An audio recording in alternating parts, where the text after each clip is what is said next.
Hey guys, I am Rajneesh and welcome to our channel reality unknown. Eckhart sir की एक बहुत ही popular book है जिसका नाम है द पावर ऑफ नाउ। इस बुक को पढ़कर ना जाने कितने ही लोगों को अपनी जिंदगी को बिल्कुल ही बेहतर तरीके से देखने और जीने का मौका मिला। उनकी जिंदगी बदल गई।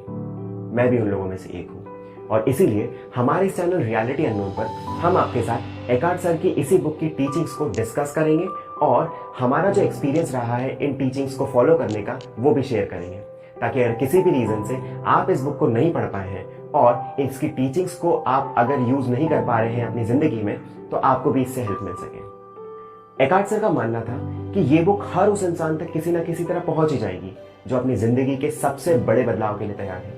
और हमारी ये जो आने वाली प्लेलिस्ट है ये इसी पर्टिकुलर सोच के टुवर्ड्स एक छोटी सी पहल है।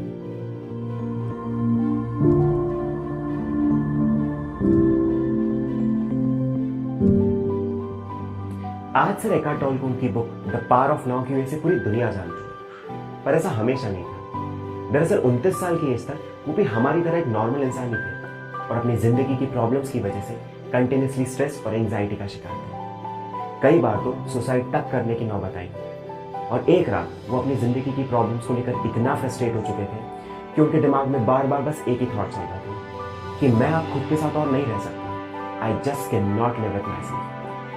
और इस पर उन्हें एक बहुत ही अजीब सा ख्याल आया कि मैं एक हूं या दो, क्योंकि अगर मैं खुद के साथ नहीं रह सकता इसका मतलब है मैं और वो खुद जिसके साथ मैं नहीं रह सकता, ये दोनों अलग अलग है। और अगर ये दोनों अलग अलग है तो इसका मतलब है इनमें से कोई एक ही मेरी ट्रू आइडेंटिटी, मेरा ट्रू सेल्फ है। इस जद्दोजहद के चलते उस रात उनके साथ कुछ ऐसा हुआ कि उनकी फॉल्स आइडेंटिटी, उनका फॉल्स सेल्फ कंप्लीटली डिसॉल्व हो गया और उनकी ट्रू आइडेंटिटी पहली बार उनके सामने आई। और आज अगर हम देखें तो सर एकार्ट टोले दुनिया के सबसे फाइनेस्ट स्पिरिचुअल टीचर्स में से एक है। एकार्ट सर ने अपनी book the power of now की स्टार्टिंग में ये चीज बताई है कि the problem of humanity is deeply rooted in the mind और rather are misidentification with the mind. मतलब हमारी सबसे बड़ी प्रॉब्लम जो है वो हमारा दिमाग है, या फिर हमारा खुद को हमारा दिमाग समझना ही हमारी सबसे बड़ी प्रॉब्लम है। ये जो हमारी आदत है कि हम किसी भी काम को लेकर ज्यादा देर नहीं टिक पाते, हर काम को करने का लीस्ट रेजिस्टेंट पाथ ढूंढते हैं, ये सारी चीजें होती ही इसीलिए है क्योंकि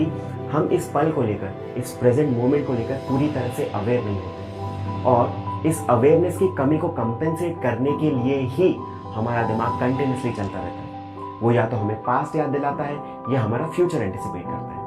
और हमें ऐसा लगता है कि क्योंकि हमारा दिमाग बार बार कंटिन्यूसली बैकग्राउंड में चलता रह रहा है इसीलिए हम प्रेजेंट मोमेंट को लेकर अवेयर नहीं है।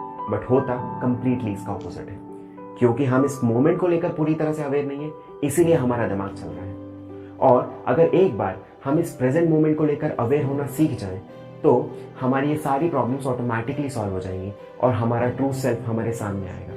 क्योंकि हमारा ट्रू सेल्फ यूजुअली हमारे बैकग्राउंड थॉट्स, हमारी बॉडी, हमारे इमोशन, इन सब चीज़ों के बियॉन्ड होता है और इन सब चीज़ों में हम अटके रह जाते हैं और हमें हमारा ट्रू सेल्फ कभी समझ में नहीं आता। गाइस, ये द पावर ऑफ नाउ जो हमारी बुक है इसका सिर्फ इंट्रोडक्शन था और नेक्स्ट वीडियो से हम इसे चैप्टर बाय चैप्टर डिस्कस करना स्टार्ट करेंगे।